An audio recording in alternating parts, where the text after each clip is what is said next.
ये कहानी एक ऐसी माँ की है जो पूरी जिंदगी अपने बेटे को ढूंढती रहती है, पर जब उसे अपनी बेटे की और अपनी सच्चाई के बारे में पता चलता है तो उसके पैरों तले जमीन खिसक जाती है।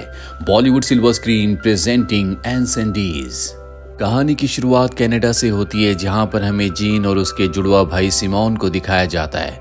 ये दोनों के दोनों उदास हैं क्योंकि हाल ही में इनकी मॉम की मृत्यु हो चुकी है। इस वक्त ये एक नोटरी वाले के सामने बैठे होते हैं जो इनका फैमिली फ्रेंड भी है। इसका नाम लेबल होता है, जो जीन और सिमोन को कहता है कि तुम्हारी मॉम ने मरने से पहले मेरे पास तुम्हारे लिए कुछ लेटर्स छोड़े थे। उनकी इच्छा थी कि जब तक तुम उन लेटर्स पे लिखी हुई चीज़ों को पूरा नहीं करोगे तब तक तुम उसकी कब्र के पत्थर को नहीं लगा सकते। और अब लेबल उन्हें कुछ लेटर्स देता है, साथ ही ये बताता है कि तुम्हारी मॉम चाहती थी कि तुम अपने भाई को और अपने पिता को ढूंढो। उन दोनों के लिए भी इनकी मॉम ने एक एक लेटर छोड़ा होता है। ये दोनों के दोनों शॉक्ड होते हैं क्योंकि इन्हें अपने भाई के बारे में कुछ पता नहीं होता। साथ ही वो लेबल से कहते हैं कि हमारी मॉम ने हमारे पिता के बारे में हमें कभी कुछ नहीं बताया और अचानक से हमारा भाई कहाँ से आ गया। सिमोन इन बातों से फ्रस्ट्रेट होकर वहां से चला जाता है, पर अब उसकी बहन जीन तय कर लेती है कि वो किसी भी हाल में अपनी मॉम की आखिरी इच्छा को पूरा करने की कोशिश करेगी। वो अपने भाई सिमोन को समझाने की कोशिश करती है, पर सिमोन उसकी बात नहीं मानता। जिसके बाद जीन अपने घर आकर अपनी मॉम के सामान को चेक करती है ताकि उसे अपने भाई और पिता के बारे में कुछ सुराग मिल सके, पर उसे कोई सुराग नहीं मिलता। बस उसे अपनी मॉम की जवानी की एक फोटो मिलती है। कहानी फ्लैशबैक में जाती है, जहां पर हमें जीन की मॉम को दिखाया जाता है जो कि स्विमिंग पूल में थी और तभी अचानक से वो पूरी तरह से शांत हो गई, जिसके बाद वो कभी नहीं बोली। डॉक्टर ने बताया कि उन्हें गहरा सदमा लगा है। जल्दी जीन की मॉम की मृत्यु हो गई। उन्हें किस बात का सदमा लगा कभी किसी को कुछ पता नहीं चला। कहानी यहाँ से और भी अतीत में जाती है। ये उस वक्त की बात है जब जीन की मॉम नेवेल अरब में रहा करती थी। वो वहां पर एक लड़के से प्यार करती थी। उसे पता था कि उसके घर वाले कभी शादी के लिए नहीं मानेंगे, इसीलिए वो उस लड़के के साथ जब घर से भाग रही होती है तो जीन की मॉम नेवेल के भाई उन्हें देख लेते हैं। वो उस लड़के को मार देते हैं। वो नेवेल को भी मारना चाहते थे, लेकिन उसकी ग्रैंड मदर आकर उसे बचा लेती है। वो अकेले में ले जाकर उसे समझाने की कोशिश करती है। नेवेल कहती है कि मैं उसके बच्चे की माँ बनने वाली हूँ, मैं प्रेग्नेंट हूँ, इसीलिए मैं उसके साथ घर छोड़कर भाग रही थी। ये सुनकर उसकी ग्रैंड मदर परेशान हो जाती है। इसके बाद उसकी ग्रैंड मदर कहती है कि तुम्हें अबॉर्शन करवा लेना चाहिए, पर नेवेल इसके लिए नहीं मानती। वो कहती है कि मैं इस बच्चे को जन्म देना चाहती हूँ, ये मेरे प्यार की निशानी है। उसकी ग्रैंड मदर कहती है कि ठीक है, इस बच्चे को जन्म देने के बाद तुम हमेशा के लिए अपने अंकल के घर शहर चली जाना। नेवेल उनकी बात मान जाती है। जल्दी वो एक लड़के को जन्म देती है। जन्म के तुरंत बाद ही उसकी ग्रैंड मदर उसके पैर पर 3 काले डॉट्स के निशान लगा देती है और कहती है कि ये तुम्हारे बेटे की निशानी है। इन निशानों से तुम अपने बेटे को पहचान सकती हो, पर जैसा कि तुमने वादा किया था, अब तुम्हें शहर अपने अंकल के घर अपनी एजुकेशन को पूरा करने के लिए जाना होगा। तुम्हें अपने पैरों पर खड़ा होना होगा। नेवेल शहर चली जाती है, जहां पर वो एक यूनिवर्सिटी में एडमिशन ले लेती है। इसी दौरान उसकी ग्रैंड मदर उसके बेटे को एक अनाथ आश्रम में छोड़ आती है क्योंकि वो उसे अपने घर पर नहीं रख सकती। कहानी प्रेजेंट में आती है, जहां में जीन को दिखाया जाता है जो उसी यूनिवर्सिटी में पहुंच जाती है जहां आज से कई साल पहले उसकी मॉम नेवेल पढ़ा करती थी। वहां पर जाकर वो अपनी मॉम की उसी फोटो को दिखाती है जो कि उसकी जवानी की फोटो है और अपनी मॉम के बारे में पूछती है, पर यह आज से 35 साल पुरानी बात है, इसीलिए उसकी मॉम को कोई नहीं पहचानता। वहां पर जो रिसेप्शनिस्ट होती है वो कहती है कि यहाँ पर एक बहुत पुराने एम्प्लॉय हैं, शायद वो इन्हें जानते हों। इसके बाद जीन उनसे मिलने के लिए जाती है, अपनी मॉम की फोटो दिखाती है। वो कहते हैं कि शायद मैं इन्हें जानता हूँ, ये एक अखबार के लिए काम किया करती थी और जहाँ पर ये फोटो ली गई है वो एक जेल है जिसका नाम कफार रियात है और अब जीन को पता है कि उसे कहाँ पर जाना है।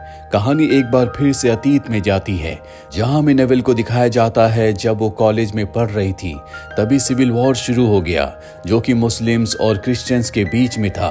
दरअसल यहाँ पर सरकार से लोगों को बहुत ज्यादा शिकायत थी, साथ ही जातिवाद भी बहुत ज्यादा फैल चुका था, इसीलिए नेवेल को अपने घर वापस आना पड़ता है। अब वो अपने बेटे को ढूंढना चाहती है, इसीलिए अपनी जान पर खेलकर खतरों का सामना करते हुए वो उस अनाथ आश्रम में पहुंच जाती है जहां पर उसके बेटे को उसकी ग्रैंड मदर ने छोड़ दिया था। पर यहाँ पर आकर उसे पता चलता है कि ये अनाथ आश्रम कई साल पहले बंद हो चुका है। यहाँ पर जितने भी बच्चे थे उनमें से कई सारे बच्चों को मुस्लिम मिलिटेंट्स ने मार दिया, और जो बाकी बच्चे थे उन्हें मुस्लिम मिलिटेंट्स के जो लीडर थे वो अपने साथ ले गए ताकि उन्हें इस्लामिक सोल्जर बनाया जा सके। ये सच्चाई जानने के बाद नवेल पूरी तरह से टूट जाती है। उसे नहीं पता कि उसका बेटा जिंदा है कि नहीं, फिर भी वो अपने बेटे को ढूंढना चाहती है। इसीलिए वो तय करती है कि वो उस जगह जाएगी जहां पर इस्लामिक लीडर उन बच्चों को ट्रेन करने के लिए ले जाते हैं। वो बस में बैठने से पहले अपने गले का लॉकेट निकाल देती है, क्योंकि जो बस आ रही होती है उसमें सभी मुस्लिम रिफ्यूजीज होते हैं। वो भी उस बस में बैठ जाती है। ये एक बहुत ही लंबा सफर होने वाला है, इसीलिए नवल की आंख लग जाती है। और जब उसकी आंखें खुलती है तो देखती है कि बस के चारों तरफ बहुत सारे नकाबपोश हैं जिनके हाथों में हथियार है। ये दरअसल क्रिश्चियन नेशनलिस्ट हैं जो बस पर अंधाधुंध गोलियां चलाना शुरू कर देते हैं, जिससे लगभग सभी पैसेंजर्स मारे जाते हैं। नेविल, एक लेडी और उसकी बेटी, ये तीन ही लोग उस बस में बसते हैं। ये तीनों के तीनों बस के अंदर छुपे होते हैं और तभी एक आदमी बस के ऊपर चढ़ जाता है जो बस को आग लगाना चाहता है। नेविल को ये बात पता चल जाती है। वो बस से बाहर आकर उन सबको कहती है कि मैं भी एक क्रिश्चियन हूँ। वो उन्हें अपना लॉकेट दिखाती है। उसके साथ जो लेडी होती है वो उसकी बेटी को अपने पास रख लेती है और कहती है कि ये मेरी बच्ची है। जिसके बाद वो लोग उसे नहीं मारते और उसकी मॉम को मारकर वो बस में आग लगा देते हैं। और जब वो बच्ची देखती है कि बस में आग लग रही है तो वो अपनी मॉम को बचाने के लिए भागते हैं, जिसके बाद उस बच्ची को भी मार दिया जाता है। नेविल ये पूरा का पूरा नज़ारा अपनी आंखों से देखती है।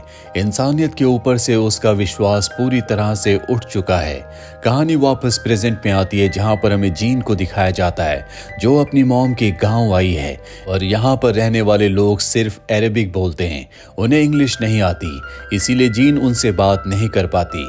पर यहाँ पर एक ऐसी लड़की होती है जिसे अरेबिक और इंग्लिश दोनों आती है, जिससे बात करके यहाँ पर सबको पता चल जाता है कि ये नेविल की बेटी है। वो लोग कहते हैं कि अगर तुम नेविल की बेटी हो तो तुम्हें यहाँ पर नहीं आना चाहिए था। जीन कहती है कि मैं अपने पिता को ढूंढ रही हूँ। वो कहते हैं कि हमें तुम्हारे पिता के बारे में कुछ नहीं पता, इसीलिए जीन को वहां से जाना पड़ता है। कहानी एक बार फिर से फ्लैशबैक में जाती है जहां पर हमें नेविल को दिखाया जाता है जो उस हादसे के बाद पूरी तरह से टूट चुकी है। वो तय कर लेती है कि वो क्रिश्चियन एक्टिविस्ट के उस लीडर से बदला लेगी जिसने उस बस में आग लगवाई थी, जिसने सबको मारा था। इसीलिए वो मुस्लिम मिलिटेंट्स के ग्रुप को ज्वाइन कर लेती है और उसी क्रिश्चियन लीडर के घर पर वो ट्यूटर के तौर पर काम करना शुरू कर देती है। जल्दी सब उस पर विश्वास करना शुरू कर देते हैं और एक दिन जब वो लीडर बाहर बैठा होता है तो वहां पर जाकर नेविल उसे गोली मार देती है, जिसके बाद उसे कफार रियाद जेल में भेज दिया जाता है। ये वही जेल है जहां पर उसकी फोटो खींची गई थी जो अब उसकी बेटी जीन के पास है। कहानी प्रेजेंट में आती है। जीन भी इस जेल तक पहुंच जाती है जहां पर वो अपनी मॉम की फोटो दिखाकर उनके बारे में पूछने की कोशिश करती है, पर उसे वहां पर काम करने वाला आदमी नहीं पहचानता। इसके बाद वो यहाँ पर एक दूसरे आदमी से मिलती है जो कि कई सालों से इस जेल में काम कर रहा था और अब वो उसे अपनी मॉम की फोटो दिखाती है। वो कहता है कि मैं इन्हें जानता हूँ, कई साल पहले इन्हें इस जेल में लाया गया था। ये हमेशा गाना गाया करती थी। मैंने अपनी पूरी जिंदगी में इनसे मजबूत औरत कभी नहीं देखी। इन्हें तोड़ने के लिए, इन्हें टॉर्चर करने के लिए अबू तारिक नाम का एक आदमी इनके साथ जबरदस्ती किया करता था, जिसके बाद नवल प्रेग्नेंट हो गई। हालांकि वो उन बच्चों को जन्म नहीं देना चाहती थी, लेकिन उसने 2 जुड़वा बच्चों को जन्म दिया।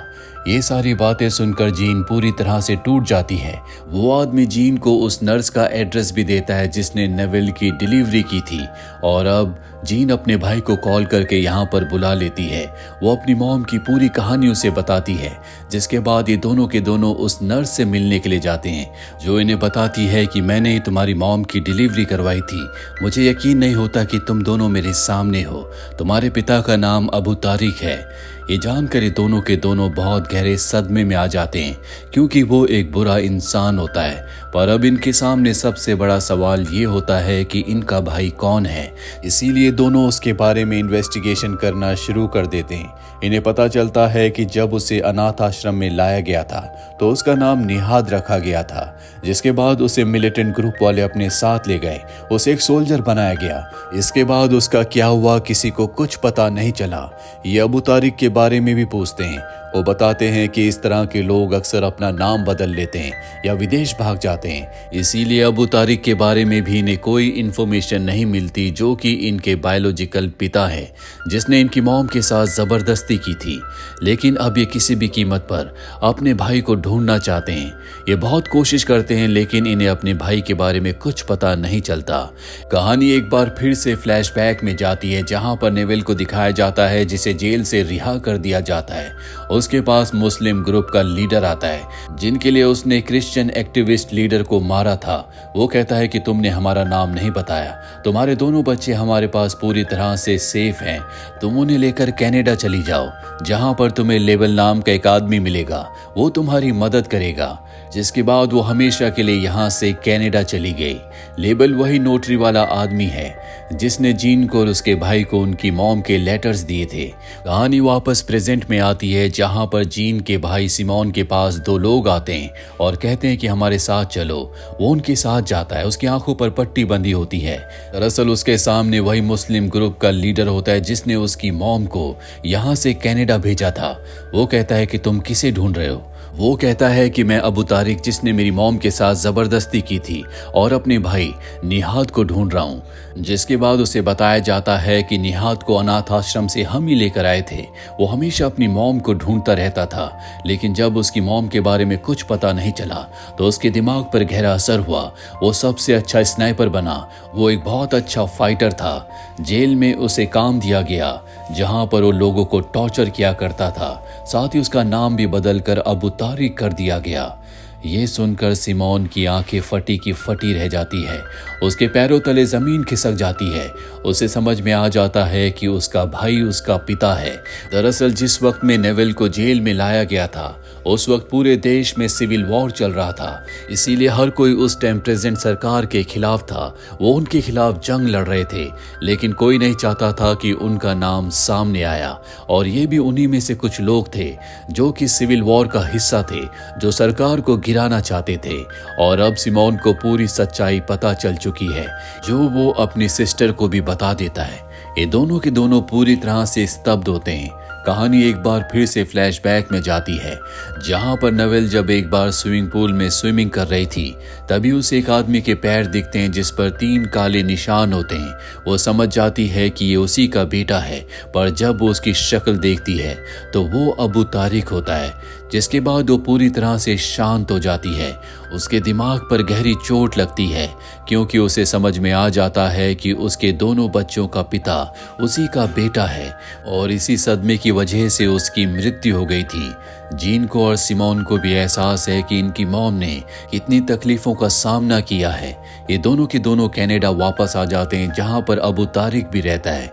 ये उसके पास जाते हैं और वो दोनों लेटर उसे दे देते हैं जो उनकी मॉम ने उसके लिए लिखे हैं। वो उन दोनों लेटर्स को लेकर अंदर जाता है, जिनमें से एक लेटर के ऊपर फादर लिखा होता है।